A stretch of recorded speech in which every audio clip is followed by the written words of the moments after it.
Hi, everybody. Welcome to another Berger Bite.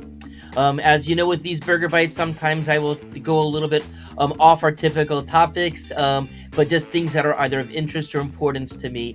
And as many people around the world, certainly, or at least in our country, has heard about the comments that Whoopi Goldberg made relative to the Holocaust this past week. As a Jewish person, you can imagine that this is something that I took very to heart, and I wanted to share my thoughts about this. Okay, now, first of all, as a black person, and let's face it, in our country, race is really defined by the color of one's skin. Okay, rightly or wrongly, that's what describes it. And certainly when we talk about race relations, etc., that's really where people are talking. So I can totally understand where a person who has black skin, where if they were to look at this and say, this isn't something about race, okay, I can see why they would not see it that way. And in all honesty, and I've been actually communicating with friends and family members today on this, I never considered my Judaism part of my race. It's certainly my religion. It's certainly my ethnicity, but I never really considered it a race. You know, to me, a race is something that you can't change, just like you can't change the color of your skin. But I also do recognize that a person who is Jewish could decide they no longer wish to be Jewish, or for that matter, people can convert into Judaism. But I know for a fact I cannot convert, I could not become part of the black race. So again, I understand where these things are coming from. But she said something a little bit different here. She said that the Holocaust was not about race. Okay? It was. Why? Because the Nazi murderers, Adolf Hitler, made it about race by declaring themselves the master race and declaring people who are Jewish, gypsies, other minorities as inferior races. That was the terminology that was being used in Nazi Germany and was being used to spread the propaganda. So it was about race. Sorry, Whoopi, I realize that you've been learning about this. I understand and accept your apology about it, even though, relative to this whole big picture, because you didn't realize it from that perspective. But it was about race. But again, I realize you do that. And again, that brings me to kind of like a broader point now. Okay, cancel culture. Now, I've been frustrated from cancel culture. There have been people who have said things over the years that I so strongly disagree with, and I feel like I want to rebut them. But I don't believe in canceling people. I believe that everybody has a point of view, and a person can choose to abide by that point of view.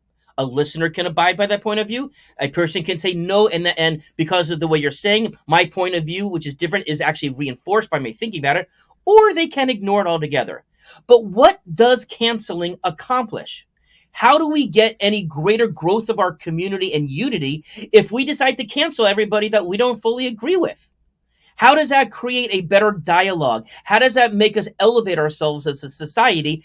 Because it seems that so many people are going into their own camps, whether it's politically, religiously, medically, or whatever. But where does that get us? How are we growing? How are we bettering ourselves? And we're not. Now, Jonathan Goldblatt, who is the CEO of the Anti-Defamation League, who is the superior voice, I should say, and spokesperson for anti-Semitism in our country, and he made a really interesting quote, quoting Nick Cannon, which was, "We don't need cancel culture; we need counsel culture." Okay, so Whoopi Goldberg was obviously counseled by a lot of people. She has a lot of Jewish friends. She has even referred to herself as being Jewish, although she wasn't born that way, but it's something that she has associated with. Clearly, this woman is not an anti-Semite. Okay, she had her views. But that takes me even further to like what we've also been seeing this week with Joe Rogan and the cancel culture that's happening around Spotify. Now, I love Neil Young, one of my all-time favorite recording artists, okay? And he certainly has a right to take himself off of Spotify if that's what he chooses to do. But you know what? People who don't want to listen to Joe Rogan do not have to push play.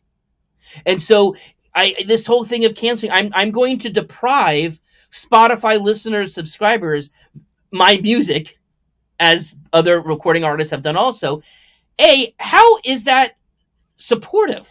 And how is that helping their fan base? We want to listen to their music. This is one additional source. I can't find it now.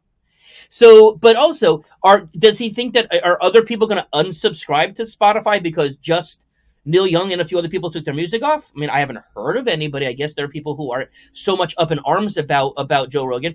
But let's remember, Joe Rogan also made a very powerful statement when it came to light to him as to what he was saying. First of all, importance that many episodes that Joe Rogan says has nothing to do with some of these controversial things. Most of the controversial things were said by other people. He certainly has said some of them and some misrepresentations there. But he has also made a point of bringing different people on his show with different points of view.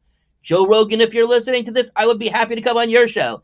But if we don't have these other points of view where we can debate them, where maybe we can bring them up later, where we can say, hey, I looked into this and say, that wasn't actually true.